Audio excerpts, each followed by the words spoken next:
Okay, listeners, before you change the channel, because you don't hear our host, Rick Garcia, he's here. My name is Stephanie Graves, and welcome to The Idea People.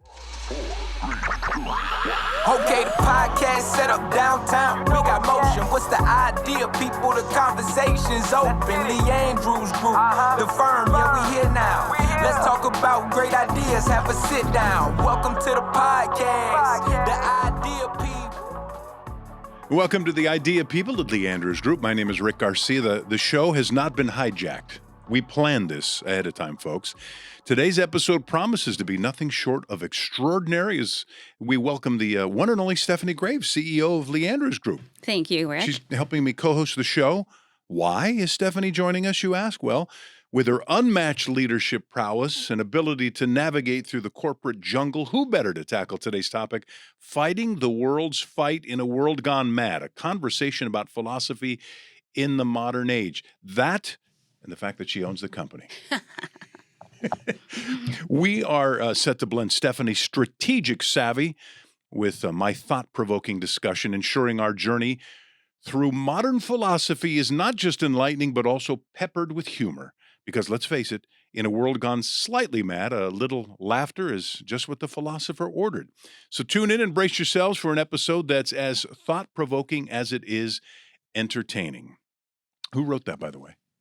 I might have had a little hand in You that. might Thank have you, had Rick. a little hand in it. Our guest today, David White. David is a Rhodes Scholar and a Truman Scholar and a graduate of Stanford Law School and Oxford University. Apparently, you weren't in school long enough. You just had to keep going, right?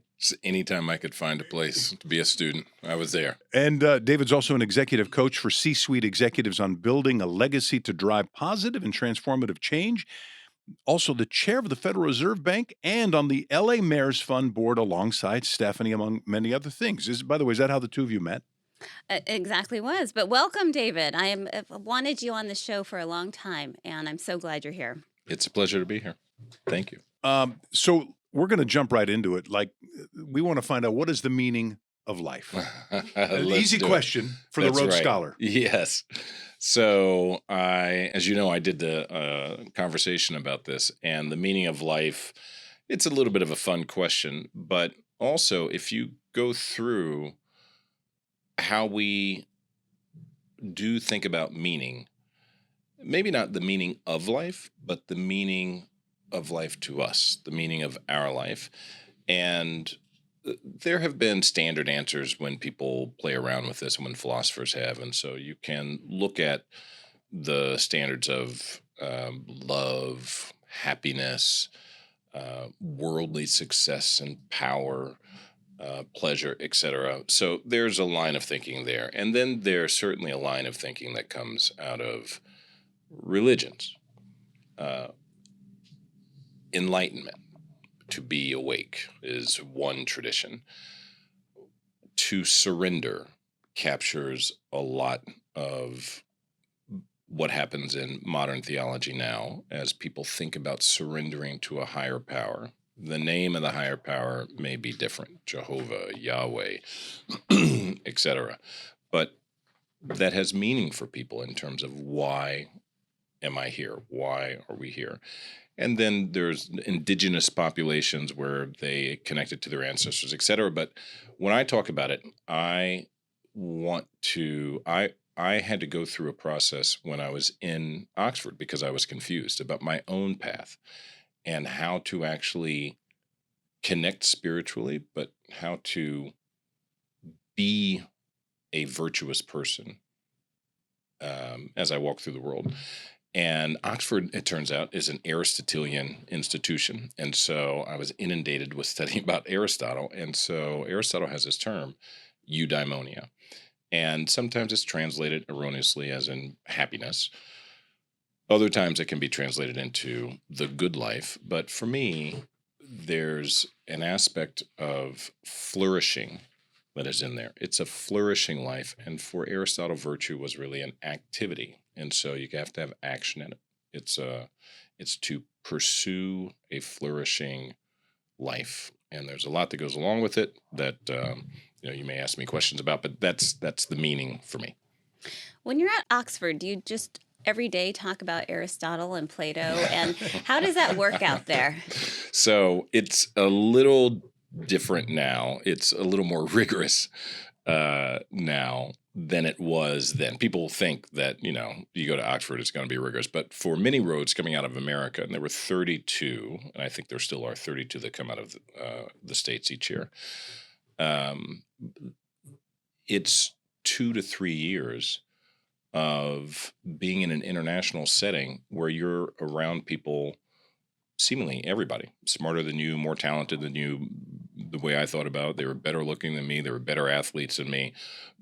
You're just surrounded by superlative human beings. And so we debated a lot, but we would debate everything. We would debate, the size of the rock and whether or not plants actually get their light from sunlight. We would just debate everything. So it was wonderful, intellectually challenging. And the goal was to actually seek truth, may be a little lofty, but it's to find real answers, to get beyond BS and to actually force the rigorous thinking that gives you some insights, not just to the point that you're debating, but to a broader set of issues that we'll be tackling as we were coming into the world. For me in my philosophy classes in college, and maybe this is what led to a career in journalism. I love the idea of questioning, not always taking your first answer as the correct answer. But I always wondered about philosophy. Do we ever find the answer? There are lots of questions. You debate like crazy.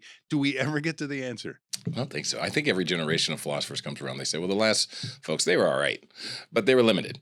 Here's the real answer. We all say that. And I think that's the point, is that we're trying to elevate all the time. Each day you wake up and say, today I have the opportunity to be better than I was yesterday. How can I do that? And I think that's what philosophers do. In your presentation that I saw, you talked about at the end of your life, not the morbid end of your life, but at the end of your life, what do you want to say you've accomplished or who you want to be? And you took us down this story about, maybe talk about the accident you had. And just, we're not here. We don't know when our last day is. I did. This happened just a couple of months ago. I was driving down Highland, which is a big street here in Los Angeles, and I had just dropped my daughter off at school. And I was coming back, and I had my dog in the car.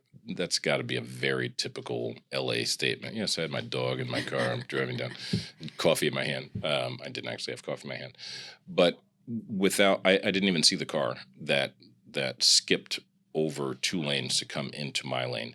And I think the young man who did it didn't see me. I think I was coming past a car. He was trying to really quickly dart in front of that car, hit me, and I was going maybe 35, 40 miles an hour, so not that fast. But when he hit me, I went straight into a light post. And I felt the side, not balloon, the airbag hit, and then the front airbag hit. My dog went flying out the open window. Thankfully, the window was open, and it was so sudden. It just sort of reminded me, any day can be your last. So you really have to appreciate the moments. But first, let's say your dog was okay, and now you can go on. The dog was okay, I was okay, and the young man and his girlfriend who were in the car, they were okay. So it's a miracle. No major casualties, because the light post actually fell over. Like, that's how hard I hit it. So the setup in the talk, though, was about when you think about, again, your own morality, your meaning for you. One device is to think about it at the end of your life. Assume that you're on your bed and you're surrounded by loved ones, and they're talking to you and talking about you. What are they saying? What are they saying about your contribution during your time here? How did you go about contributing to the garden, that the little patch of garden that you get? What'd you do? And that is a good way of thinking about well, what do I want them to say? Well, then what am I doing to lead to that conversation when I'm at the end of my life? David White is our guest on the Idea People at Lee Andrews Group. David is an executive coach, a Rhodes Scholar. We're discussing how to take on the world in a better way. Why do events such as accidents, illness, why does it take something like that to get us to really sit down and analyze where we are in our lives? Yeah, hopefully it doesn't. Hopefully, That's kind of what you're trying to convey to people, that why do we need to wait for an experience to figure out the why? Exactly. I mean, it is a way for people who see the question as too big to really tackle. It's a way for them to think about, oh, okay, I mean, I want to think about my death, but I can think about how I want people to talk about me. Another device that I've used is how do you teach your children? How do you want your children to act when they become adults? That's also another device to figure out how you want to react, because we often give better advice when we're thinking about the people who we love. But in this instance, we don't want to wait until the accident. We want to, I believe we should be doing this well before that. So also you talk about that it's important to be rooted in our why. Yes. So maybe explain a little bit about that. So again, the title, which was built for a college campus, The World Gone Mad. But another way of thinking about that is, how do you be an effective decision maker? How do you have morality in a world that is uncertain? We are unmoored, untethered at this time, with so many of the institutions and the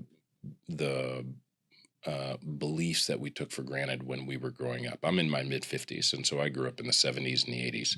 I came into political consciousness, and it's just so different now. And it's easy to just feel, what I said, untethered, just out there. And when you don't feel rooted, so many of us can just grab onto anything that feels certain. We're just glad that somebody out there is telling us this is the way to view the world. This is the way to walk through the world. And we'll take it even if it's not what we truly believe. And even if after giving deep thought, we would disagree with it. And I think that's what's happening right now. And so finding our why, I need to understand why I am here and what I believe I am meant to do each day and over the course of my life. And then I need to be rooted in that. And being rooted in that means every day I want to wake up with the conscious belief that I'm responsible for my actions. I'm responsible for how I walk through the world. I'm responsible for my why and why I'm here. And once we gain insight into that question and how we respond to it, and then take responsibility for being retethered to that why, most of us become better people. And the world needs that in this moment. How do you take those ideas and then apply that to the world of business? How do I take that to my job with me? Well, certainly as a decision maker, as a business leader, your why oftentimes has a broader impact and has a real impact on others. So that's an even greater level of responsibility, of understanding why you're here, who you are, how your leadership should be deployed. But also, there's a spotlight on you when you're a business leader. There are people who look to you for direction and guidance, and whether we like it or not, for morality. And so that position of responsibility should be taken very seriously. And it doesn't mean that we have to wake up every day and attempt to be Yoda, right? It doesn't mean that we have to try to be a philosopher. It just means that we need to be conscious about the why and conscious about the impact, and doing our part to contribute positively to those around us and to the decisions that we make, to the communities that are affected by our business, to the business itself. And I think that leads to a more certain world, and it leads to a world that is less mad, and that's a world that I would prefer to live in. So defining effective leadership. Well, first off, I think my IQ score is going way up just listening to this podcast. So thank you. But effective leadership, and I do want to say, just as a woman CEO going into this, I didn't go into it for the power.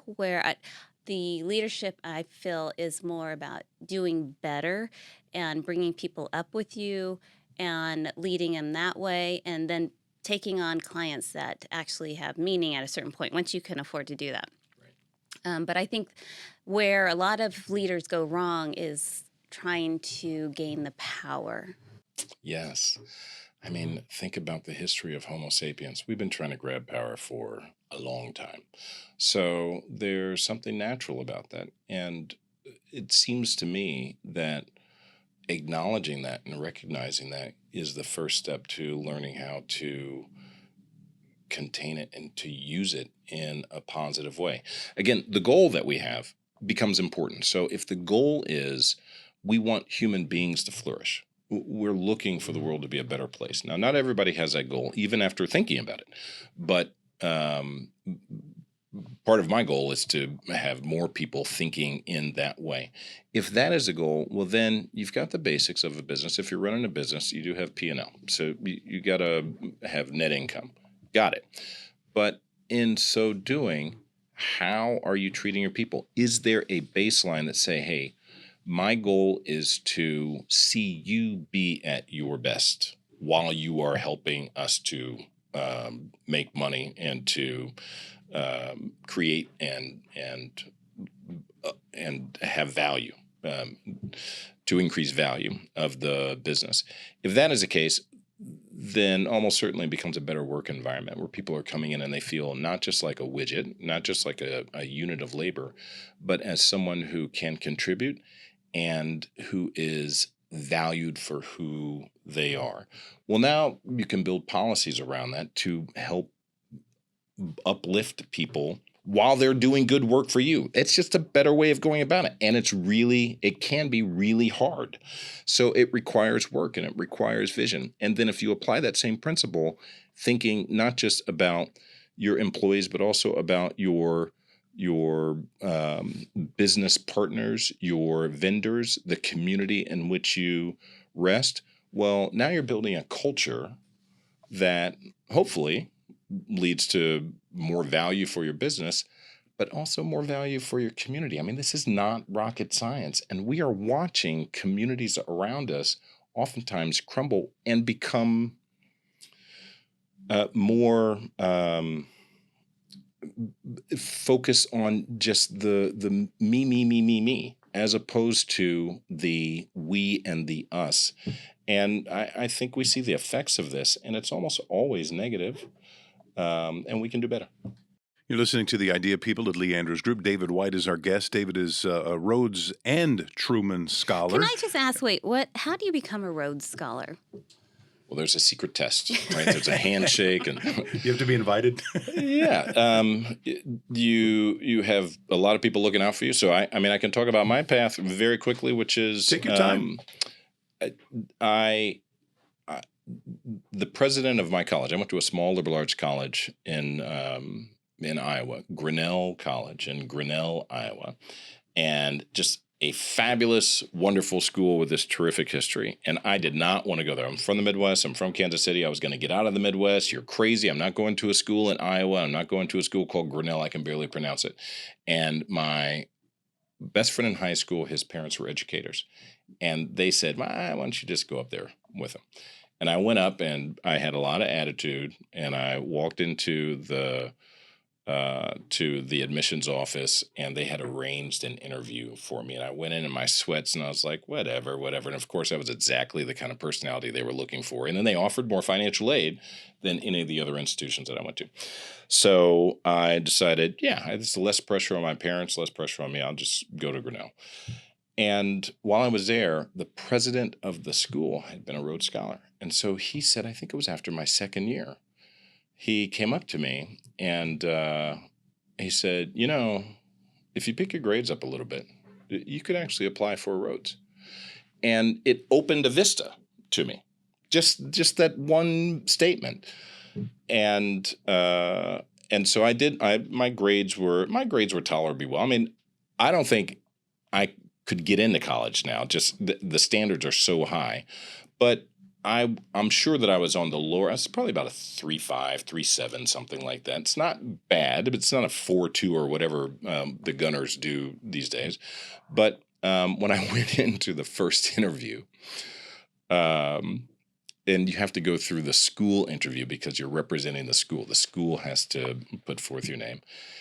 And I was in a political philosophy class, and our professor, a guy named Ira Strawber, who just scared the bejesus out of everybody, was teaching Plato at the time. And apparently I was all about Plato when I came out of there. And I was close to a history professor who was on the committee. And he came out and he said, "What the hell are they teaching you in this class? Would you shut up about Plato? My gosh." I really blew it. I walked out. I told my girlfriend, I think I blew the interview.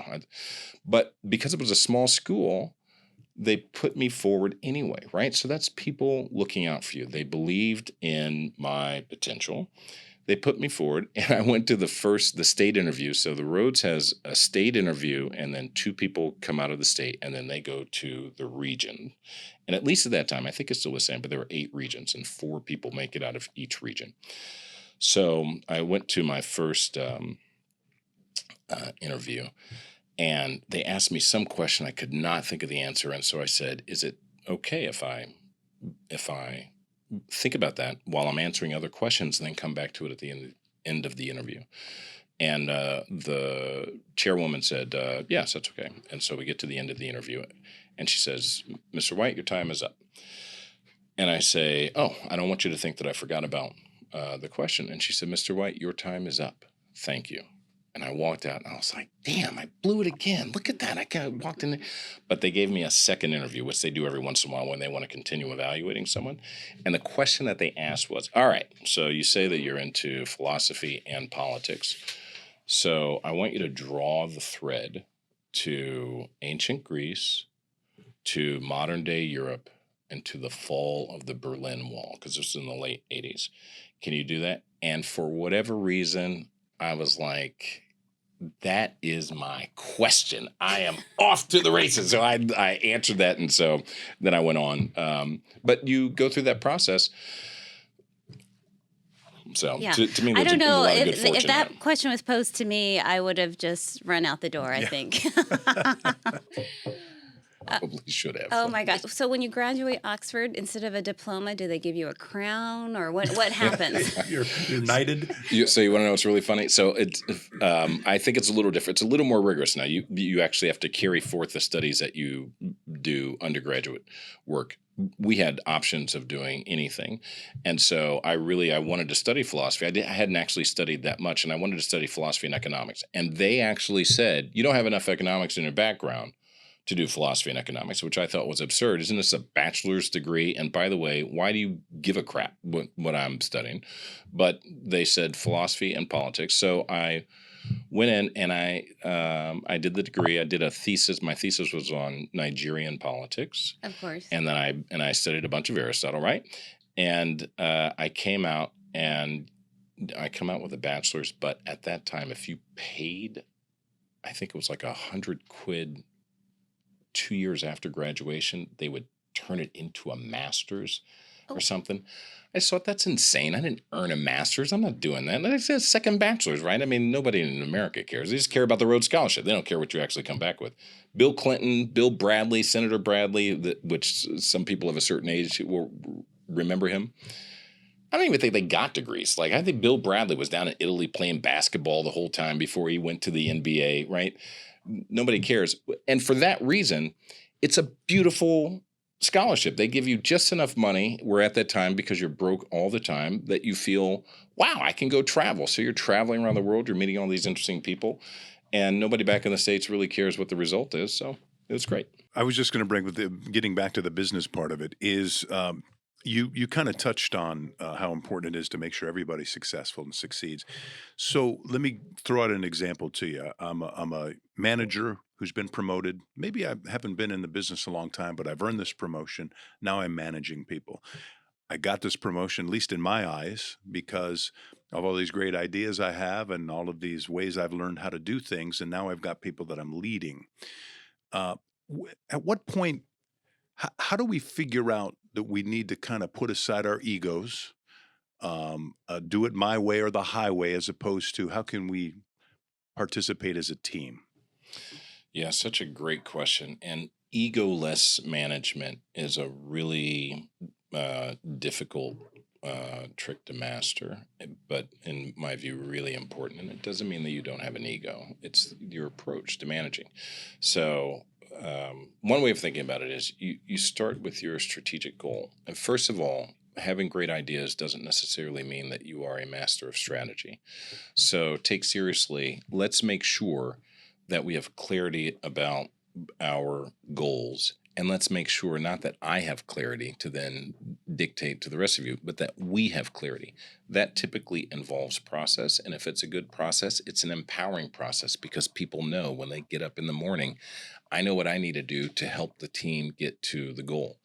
But the leader, the new manager, hopefully sees him or herself at the head of the team. We have to get to the goal. And so it always seems to me that as a leader, I'm only as good as the team is. I owe everything to the team. And if the allocation of task and duties is done correctly, the last thing that I want is to be responsible for doing everything. I want to dole as much of that out as possible to really good people who are receiving everything that they need so that they can be great at what they do, because then my job becomes what I think a leader's true job almost always should be, which is my job is to be the keeper of the focus. And if I'm the keeper of the focus for the team, and the team is empowered and enabled to do excellent work, well, we're going to go much further than if I alone am trying to accomplish everything. And that means the team is going to be better. And that means I'm going to be seen as a greater leader. And so that all sort of turns into a virtuous cycle.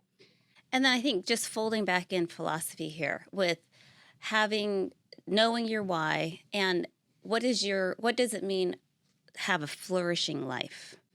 So I'm going to give a concise business answer, and then if you allow me, I'm going to give a slightly deeper philosophical answer to that. So on a business level, a flourishing life to me means having a full life. So contributions to civic life, business life, family life, community, having friends and family. It's having the right set of each of those components for you so that your life is full. You have love and food, and you're dealing with the ups and downs of life and all the pleasures of it and the pain, that you're deeply engaged in it. So I think I would just leave it at that. Flourishing means it's the full vitality of being a human being, and you're squeezing as much juice out of that as possible. On a slightly more philosophical level, there is, you can think of philosophy, moral philosophy, largely in two buckets. One is sort of looking for consequences. So utilitarianism is a good example of that, which is, to maximize the good for the most amount of people.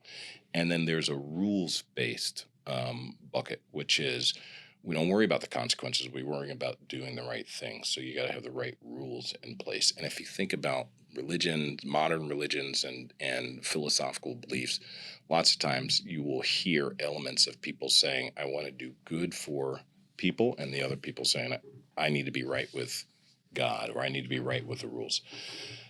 And a flourishing life is a mixture I think, of the rules and the consequences. And for me, I literally built a couple of rules that I knew I could adhere to. So one is no lying. So lying is a sin in my moral system.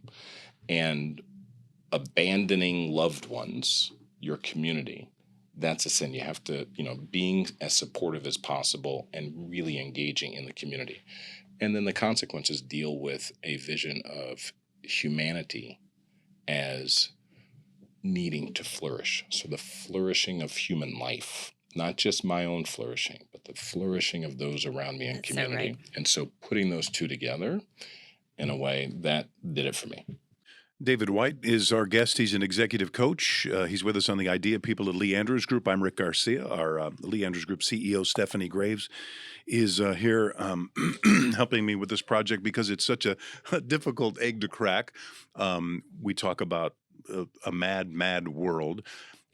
If you look over time, people will say, we've had our moments all throughout history, right? And so my question for you, it's really two-part, is are we any madder than usual over the history of time? And how do we make things not so mad? I know I'm putting all this on you, and hopefully you're the guy to figure it out. Exactly. I've got a voice, so let's add the voice. I think we are experiencing something that's a little different than what we experienced in the past, because in the past there was a stronger sense of the commons, of the common good, the public good. The one thing that does feel different right now is an unwillingness to base our debates and our differences on a common set of facts. Increasingly, we are willing to bypass facts and to start from the position that our belief system is priority and the facts need to bend to the belief system. So I was in a conversation with two young people 2 weeks ago, and we were talking about the Middle East, and they had very strong opinions about it. And in pointing out context and saying, okay, so I hear you, but what would you do if, what do you do with this set of facts about the history of Israel? So I lay something out. They didn't want to hear it. Okay, you don't want to hear the facts. I got it. Well, for a moment, assume that you did believe this. Would that change your belief? And the answer was no. Like, they really did not want to hear anything that pushed them outside of the belief system itself. And certainly when you turn on cable news or when you turn on the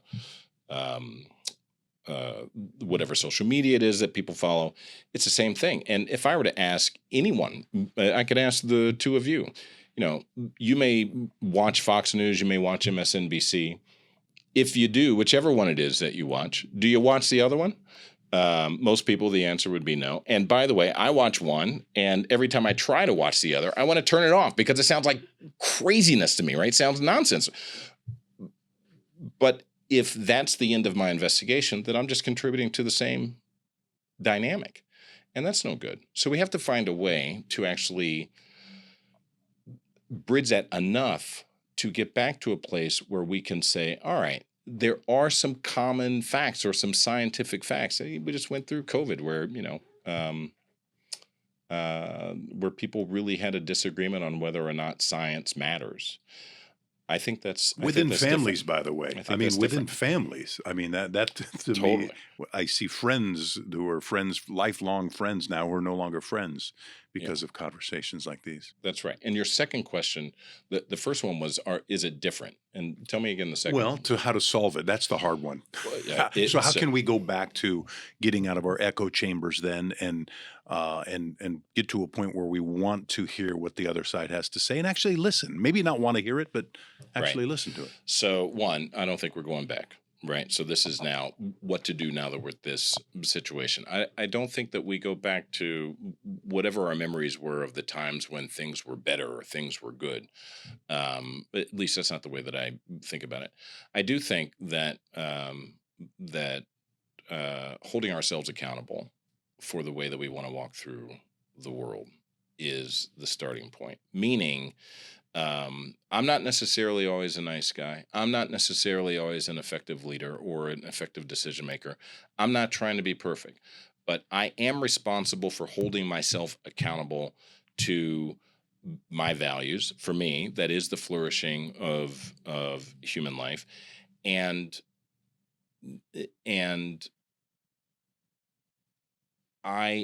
I'm not so invested in trying to change your perspective. I want to make sure that I'm hearing, that I'm listening, and I get the right to put my truth out there. But I am invested in